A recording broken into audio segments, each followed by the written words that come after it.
time to meet up with everyone. Paimon even dreamt of making the film last night. If Paimon remembers right, we're meeting at Hotel de Boer.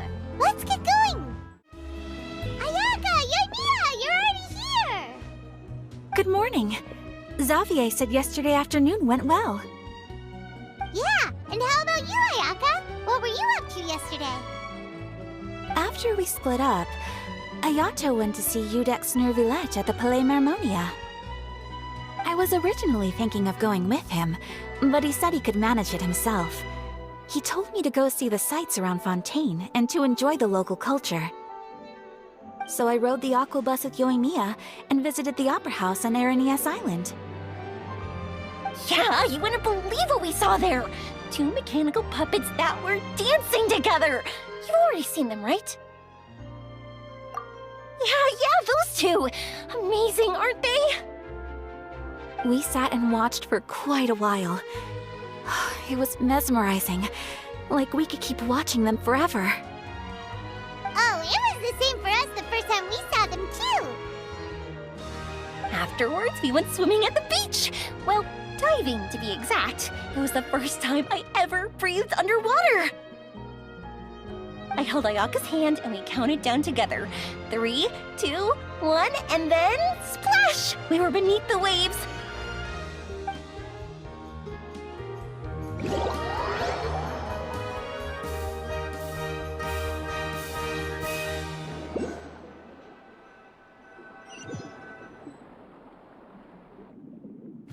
At first, I didn't dare to open my mouth. But once I couldn't hold my breath any longer, I decided to take a big breath in.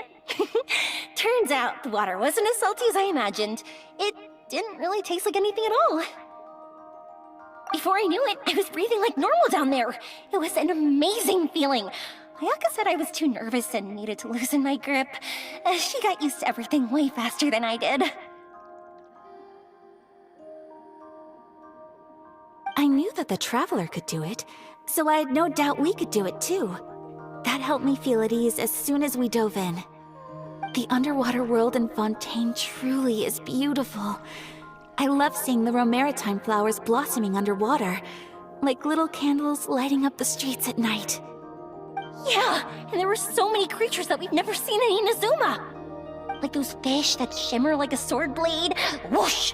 Oh, and those big fish that call when they see people. Ooh. Oh, you mean Hunter's Rays and Blubber Beasts! I just love the name Blubber Beast. Just wait till Pops and the others hear about this. They probably won't believe a word I say.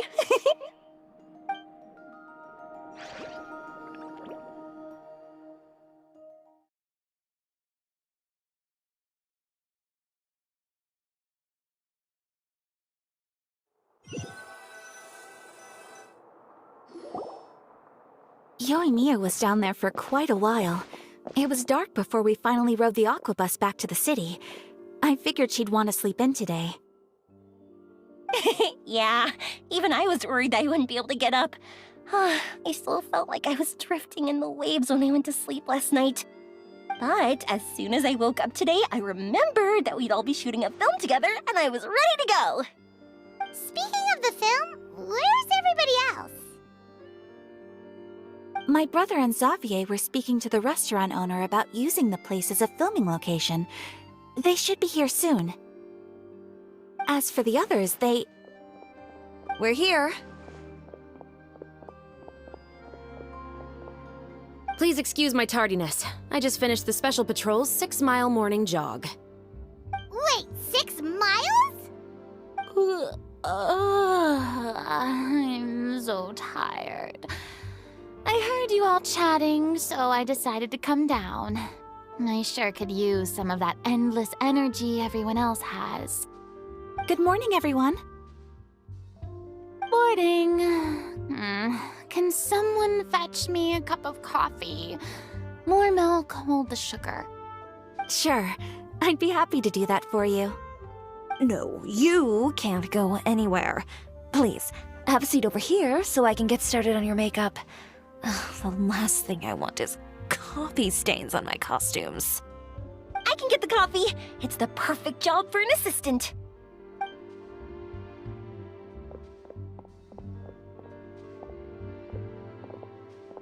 has so much energy. Seriously, what's her secret? Oh, Yoimiya's always like that. But you sure look exhausted, Farina. It's because you're not used to waking up so early, huh? Of course not. I spent the whole night reading the novel from cover to cover, marking sections that either need to be omitted or adapted. Wow, Paimon didn't expect you to be so thorough. Well, I was the biggest star in all of Fontaine after all.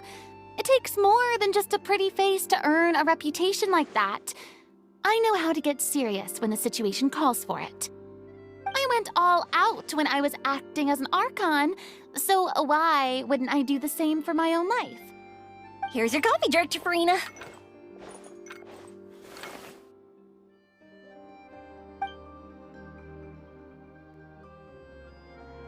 Oh, thank you. The sound of being called director and the aroma of coffee feels almost as refreshing as hearing the birds chirping in the morning. Ah, it seems everyone has managed to arrive on time. We've reached an agreement with the restaurant owner. We are free to use the second floor to shoot our film. Really? That's great! He is really looking forward to our film and hopes that providing his restaurant as a filming location will attract more customers. Well then, Mr. Xavier, I'll leave the rest to you. Okay, thanks. First, I'd like to introduce our new members. This is our prop manager, Veronique. She'll be in charge of all the film's props and items. And this is Bonneau, our lighting technician. He'll be in charge of lighting and illumination to set up each scene's atmosphere. Wow, sure feels like we have some real professionals joining the crew now. First of all, please allow me to first express my sincerest gratitude to everyone in the crew. When my investor informed me yesterday that he wouldn't be able to provide the funds, I really thought that this was the nail in the coffin for this film. I had no idea that I'd find so many people willing to help me on such short notice. Thank you. Thank you all from the bottom of my heart. No need to be so cordial, Mr. Xavier. We're all honored to be a part of this. Your works made a profound impression on me when I saw them back in Inazuma. I am sure that someday, this film will be remembered as a prime example of cultural exchange between Fontaine and Inazuma. Yes, the story is the reason I agreed to join. I can't bear to even imagine what this film would look like without the very best director. Anyway, I would like to make a promise to everyone that as the producer of this film, I'll do whatever I can to ensure that everything goes as smoothly as possible. This is not just my film. It also embodies the thoughts and feelings of every person here, as well as the endless effort we are about to pour into it. So, without further ado, the Two Musketeers will officially begin filming now! You may take it from here, Director Farina. All right, listen up, everyone. The first scene takes place when the two young musketeers are living at the Baron's home, still unaware of all that is about to happen to them. We'll need props and lighting to set the scene. Our lead actors can go get their makeup done, and extras, please take this time to go over your positions. Whoa, seems Farina's really kicking things into gear as the director. Is everyone clear? I don't want anyone traipsing around the set like umbrella finches. All right, cameras will start rolling as soon as the set is ready. Let's make a film that'll make some serious waves in Fontaine. Not the kind of waves that drown people. I mean, the good kind of waves. Seems like she's still a bit traumatized by that. Anyway, let's go see if there's anything we can do to help.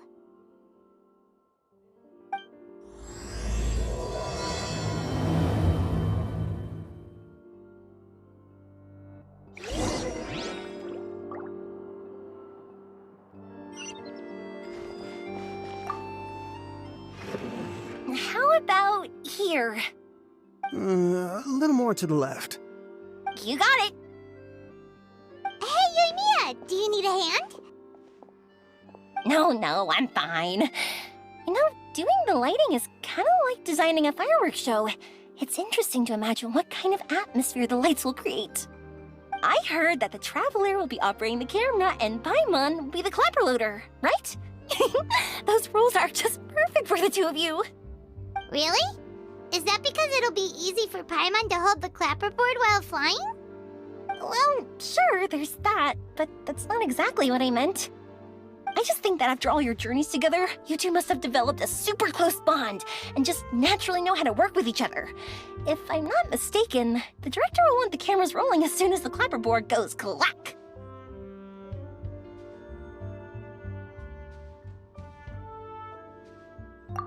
Oh, I see! It's amazing to see the magic behind filmmaking. Yumiya, we need lights over there, too. Oh, on it! I've got to get back to work. Chat with you later. Oh, it's exciting to see so many people working together to bring the film to life.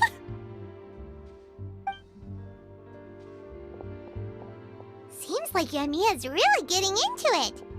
But she was right. We do have a super close bond, don't we? Paimon's really happy to hear that.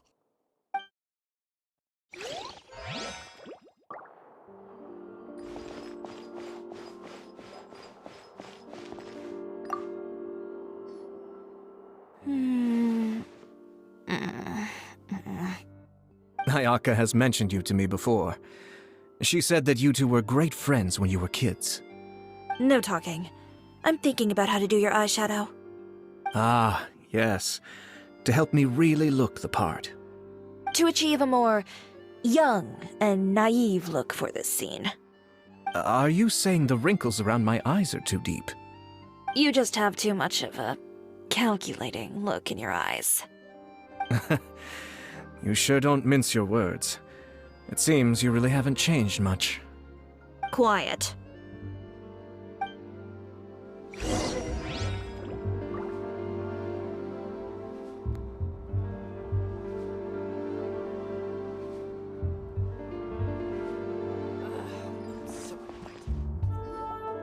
So, this is a real musket? No, it's just a prop weapon. Not bad. Have you seen a real musket before? Only in books and newspapers. I made this one based on the relative shape and proportions I saw in reference images. When we're filming, some special gunpowder will be applied around the muzzle, which will help create the flash and smoke effects of a real gun being fired. Which means it'll be up to the actors to portray the recoil. That's right. The sound effects for gunshots will also be added in post-production. Thank you, Veronique. I think I know where to start now. However, the musket's gears and firing pin could still use some work. Adding some wear on the metallic components will make them appear more realistic. Also, be sure to rub the muskets with some oil each time before we start shooting. That'll give the impression that the firearms have been well maintained. Good point. You seem to know a lot, Miss Chevres. I assume you use these types of firearms on a regular basis? Yes, I perform routine maintenance on my weapons every day. Just like we as people need to eat and sleep, muskets need to be cleaned and maintained.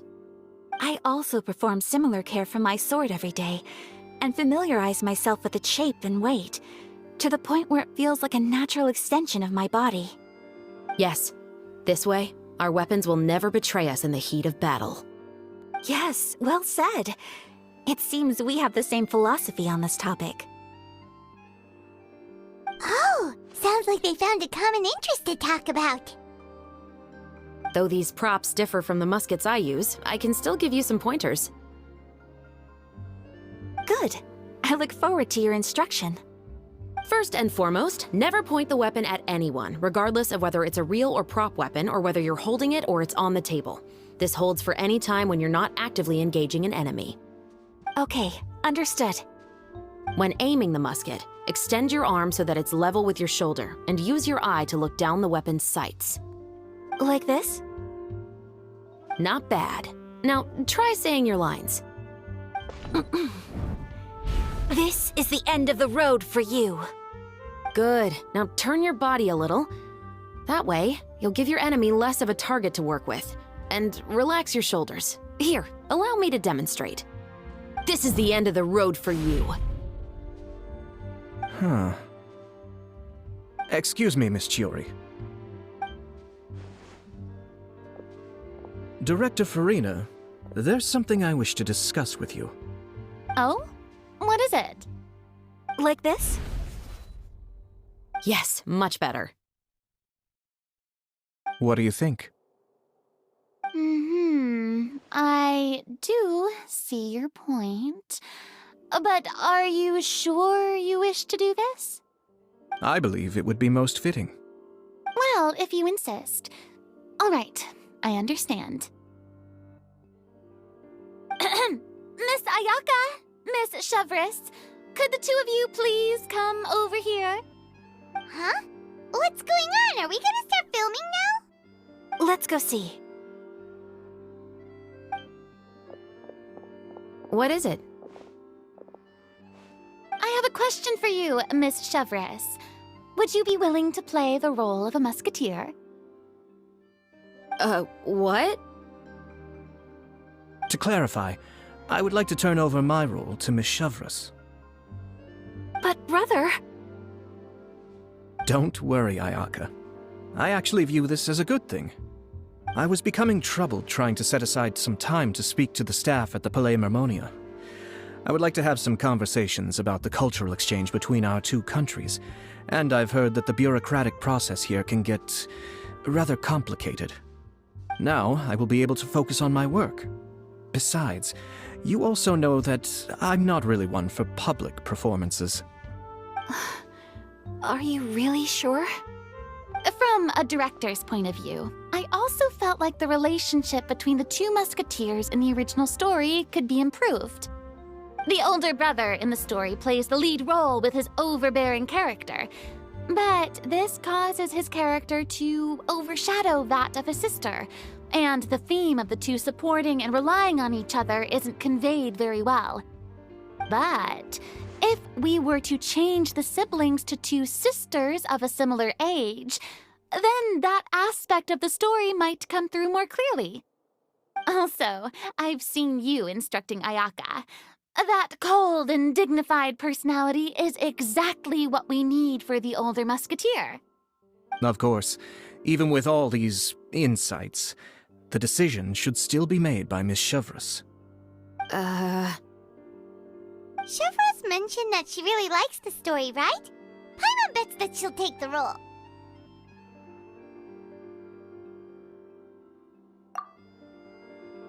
All right, I'll take the role.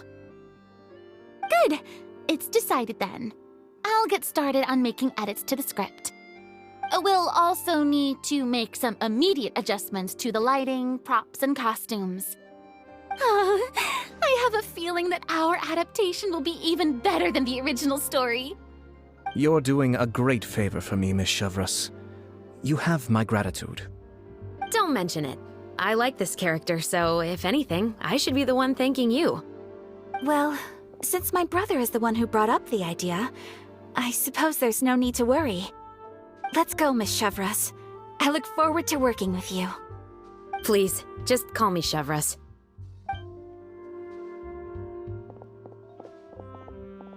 Seems like you're really going out of your way to solve the problem I was having with your makeup. Surely you jest, Chiori. I assure you that I was mostly motivated by a desire to spend more time on formal business. Oh, come on. You really think I'd buy that? According to what I've heard from Ayaka, her brother is someone who can juggle 10 different matters at the same time. I'm sure you have other reasons for backing out. Perhaps. Ayaka always said she wanted to go out and see more of the world, just like the Traveler. But I feel that she needs not only to see other nations, but also to make some different kinds of friends. I think it would be harder for her to make new connections with me constantly by her side. I would like to give her some space. All right, go on. Spoil her some more. Ayato, it's too bad you're stepping down from the role. Paimon really wanted to see you act as a musketeer.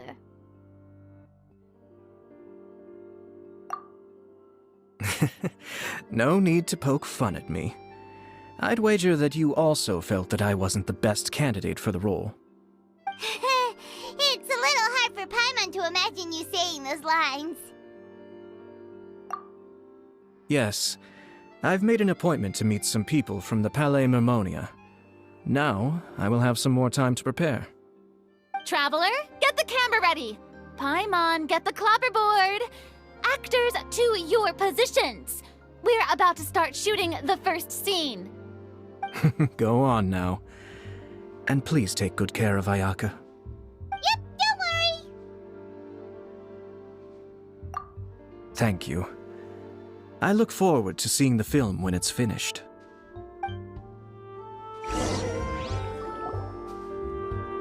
All right, now that we're all here, let me help set the scene for everyone.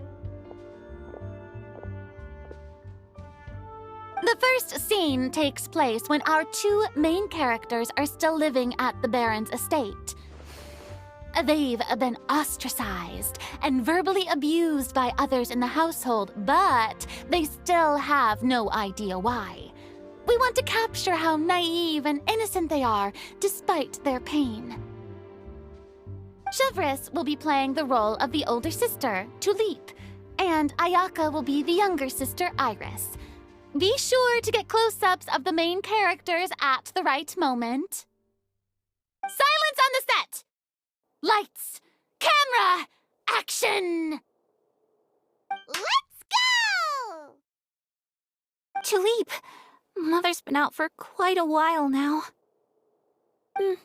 Perhaps she went to pick some flowers on the way home. You know how she loves flowers. Iris, Tulip, I'm home. Mother! You were out for so long, we were beginning to worry about you. I'm sorry, but I'm back now, safe and sound. Here, I brought your favorite treat, apple turnovers. Mother, what are those bruises on your hand? Huh? What bruises? Oh, I must have bumped into something while I was working yesterday. But I didn't notice them this morning. Then perhaps they're from when I accidentally tripped when I was out just now. By the way, did you have fun playing at home? What's the matter, Iris? Well, we've realized that no one really wants to play with us. They even took Iris's doll and spat at us. And they even called us names. They said we were... Shh. It's all right. Don't worry. It doesn't matter what anyone says. Don't listen to them. No one can define you with such words. You both have wonderful lives ahead of you. Just like your names. You will both blossom like beautiful flowers. Maybe your time to blossom hasn't quite come yet, but one day, you two will bloom more beautifully than anything else. Don't let the soil you're in now ruin your future beauty. Understand? My dear daughters. And cut! Not bad.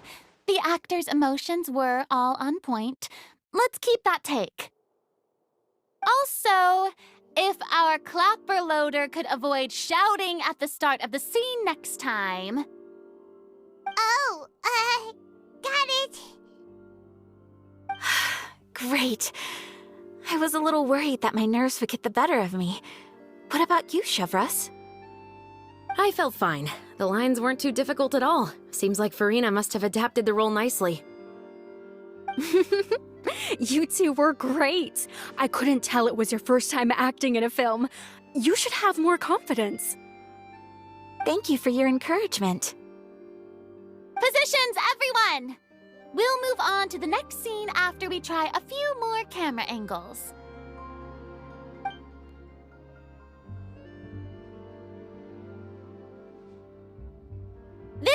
scene is when our two characters return home, only to discover their mother has been murdered.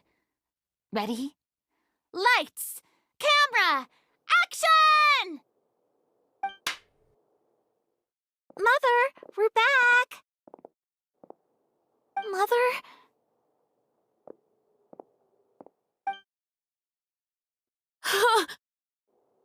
What's wrong, Tulip? Iris, stay away! Huh? Why? What's... Mother! Mother... She's...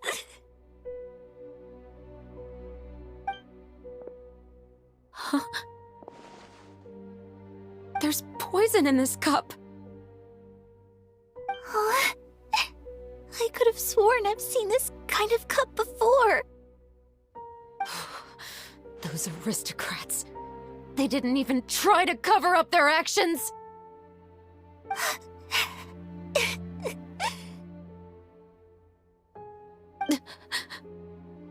Iris, we need to leave this place. Leave? But now that Mother is gone, where can we even go? Anywhere. All I know is that we can't stay in this house. But are we just going to let them get away with this? We'll have our revenge, I promise you. Just not right now.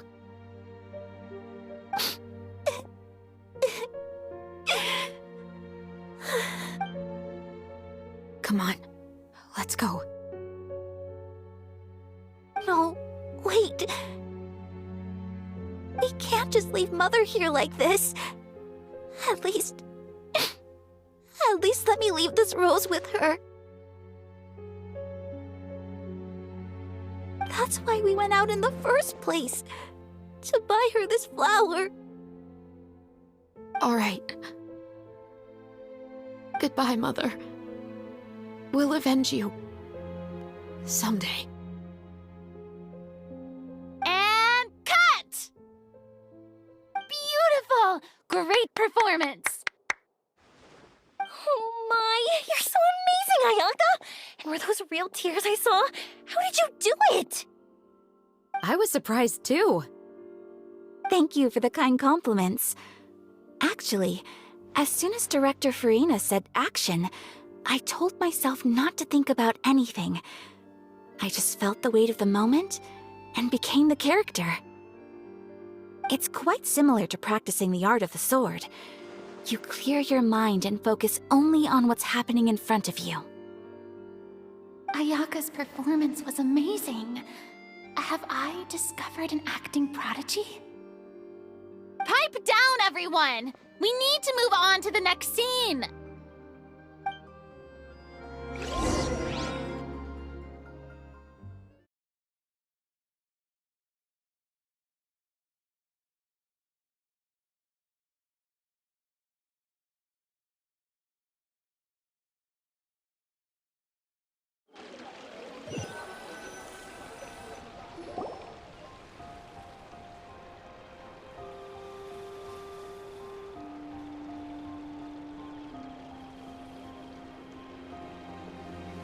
Huh? Are we done already? But Paimon wants to keep playing with the clapperboard. How do you feel, Traveler? Is your arm sore from holding the camera all day? Good work, you two. You too, Shivers. You were quite the actress today. I've read this novel many times before. I have a good grasp of my character's mindset. Anyway, do you remember my request from yesterday? Oh, right! We were having so much fun that Paimon nearly forgot! You have a case where the murders seem really similar to the cases in the novel, right? So, how are they similar exactly? In the story, the main characters grow up to become two musketeers, always using their guns to carry out their revenge. And on each of the victims, they place a rainbow rose as a signal that they've returned.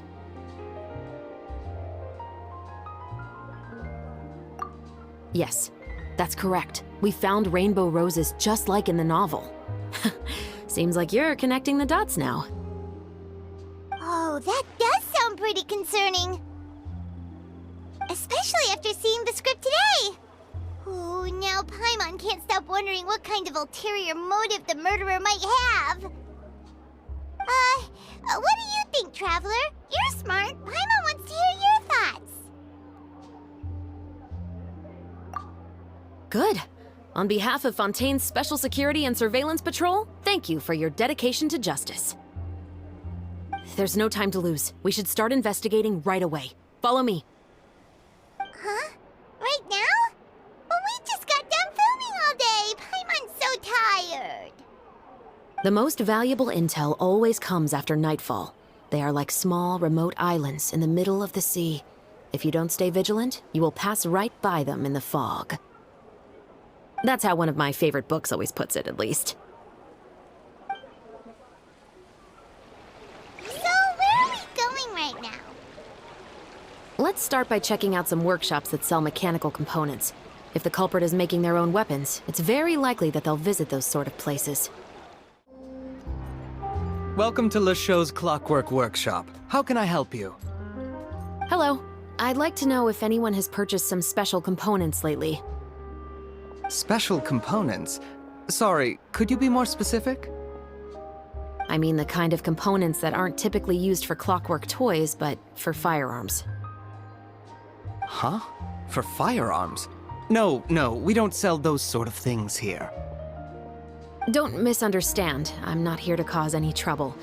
We are merely investigating a case, and we're hoping that you could cooperate. Well, to be completely honest, I'm not even sure what kind of components that would entail. Has anyone ever purchased components here as an individual rather than on behalf of an organization? We have a lot of customers who buy toys, but those who buy components are all regular customers who buy in bulk on behalf of their organization. Is that so? I understand. Thank you for your cooperation. You're welcome. It's the least I can do. Oh, hey, Chevres. Run out of oil for your musket again? Hello, Estelle. I want to know if anyone has come to your shop recently to order some firearm components. Oh, is this another case? Let me think. I don't think so. Some people have requested that I make some prop guns for the Fontanalia Film Festival, but I refused all of those requests. Oh? Why's that? Because there's no profit! I only make things here that can do some real heavy lifting. I don't have the energy to make some new molds just for the festival. Then has anybody come specifically looking for mechanical components? Well, I usually sell off my scrap to the Fleuve Cendre. I don't typically give them to one specific person. I understand. Thanks for your cooperation. Don't mention it. Always happy to have the Musketeers' patronage. Seems like we haven't found any leads to go off yet. Yeah, unfortunately. All right, let's head to Fleuve Cendre next. Huh? Are you sure? People might not be so thrilled to see the captain of the Special Patrol there. You think so, huh? Then I guess you don't know. Huh? Know what? That I grew up in Fleuve Cendre.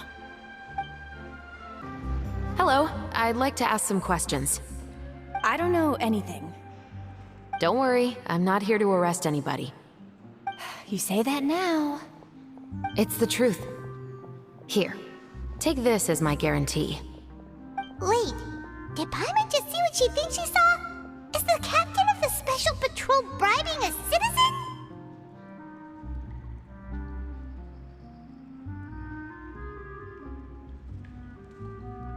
Seems you're different from the other guards. What do you want to know? Have you heard anything related to muskets in Fleuve Cendre lately? Anything at all? Muskets, huh? All I know is that about 2 weeks ago, we started hearing some loud noises at night. So loud that it's been waking me up. Were they gunshots? Possibly. It's hard to tell around here. Someone's house collapsing, a pipe exploding somewhere, it's all the same. But the noises I'm talking about definitely happened after I fell asleep. Do you know where the noises were coming from? I don't remember clearly. Is it that you don't remember, or that you need to think about it some more? You tell me. Then please, think about it some more. She's giving her even more Mora! The noises came from the end of the Southern Waterway. I came out and had a look for myself when I wasn't sleeping well, but I didn't dare get too close. That's all I know. All right, I'll take your word for it. Thanks for the pâte de fruits.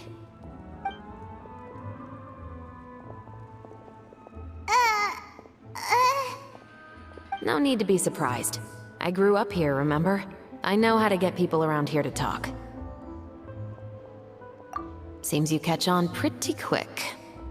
Now then, let's keep going. What's all this? Some broken planks and barrels, as well as some liquor bottles? Yes, but have a closer look, Paimon. Even though somebody has purposefully tried to clean them up, these are obviously marks from musket bullets.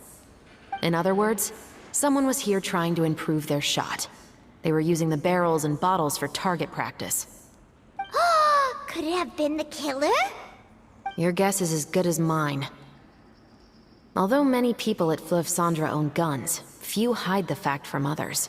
And even fewer would go to such lengths to hide markings from practice shots. Anyway, let's go. There might be more to this. It's been a while, Tetro. Please, just get on with your request. I want to know if you've heard anybody talking about muskets lately. Information isn't free, you know. I've heard that bandits have been extremely active in the countryside recently, and they've been affecting the delivery of goods to Poisson. I can allocate some more manpower to help out with that problem. What do you say? You're still as helpful as ever. One of our men got drunk at dinner about a month ago and lost his gun. 3 days later, it turned up in the corner here. What's weird about that? He just forgot where he put it, right? This is Fleuve Cendres, my friend. Anything of value left in the tavern won't ever make it to the next day. But that gun turned out to be an exception.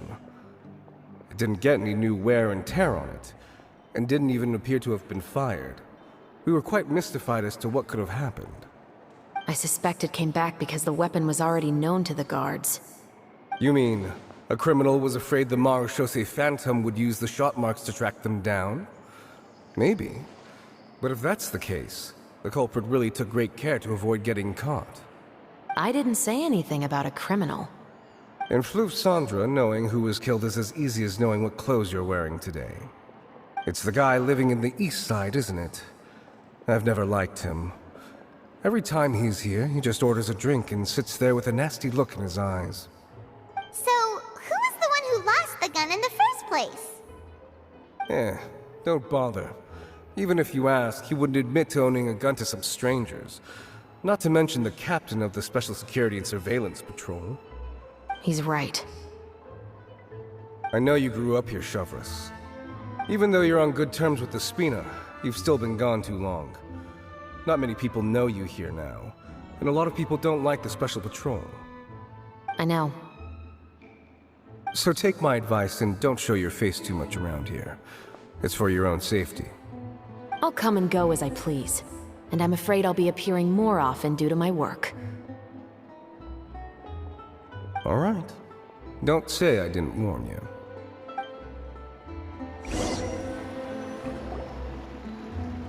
Seems like that's all we'll be able to uncover for today. Paimon feels like we managed to learn a lot more here than up on the surface. Yes. Assuming that everything we found is indeed connected to our suspect, then their timeline was probably something like this. A month ago, our suspect found a gun and took it home to disassemble it. Once he'd figured out its mechanics, he brought it back. In the following weeks, he used some parts to create his own makeshift musket and took it to the Fleuve Cendra for target practice. Then, a few days ago, he found his target and carried out the murder. Once the deed was done, he left a rainbow rose on the body, just like the scene in the novel. That all makes sense to Paimon, but we're still no closer to figuring out the killer's identity. The deceased was a resident of Fleuve Cendra. It's said that he was a poor, solitary man. Yeah, that's also something I'm trying to figure out. If we are indeed following the novel, and there's a story behind the murder, then this murder should be an act of vengeance. But according to our investigation, the deceased didn't have any enemies. He was no saint, but no one's heard of a rival who hated him enough to shoot him dead, much less care to leave a rose on his body. What message is the killer trying to convey, and to whom exactly? We've thoroughly investigated that possibility. He claims to have spent the whole day at the Opera House on the day of the murder, and the staff there have confirmed his account. Okay, so he has an alibi. Not only that, he lacks a credible motive as well. He has a family of his own, and both of his parents are still alive. I've looked into his records. He was adopted at the age of 6, and all the proper procedures were followed. There are also records of him at an orphanage before then. In the story, the mother of the 2 musketeers was murdered after the children turned 10. Of course, he could have changed the children's ages, but I don't want to assume anything without evidence. More importantly, I've also had a chat with him in person. He didn't seem like the kind of person who would pull the trigger to kill a man. Then, what should we do now? We have all this new information, but it doesn't help us move forward. Investigations take time. I didn't expect us to catch the culprit in just a single day. How about this? Let's spend the next few days filming with the crew. We can continue the investigation once we're done with the film. I'm sure that given time, new leads will present themselves. Wait, but weren't you saying Intel is like small, remote islands in the middle of the sea just a moment ago? Wouldn't you just miss them if you were to stop looking?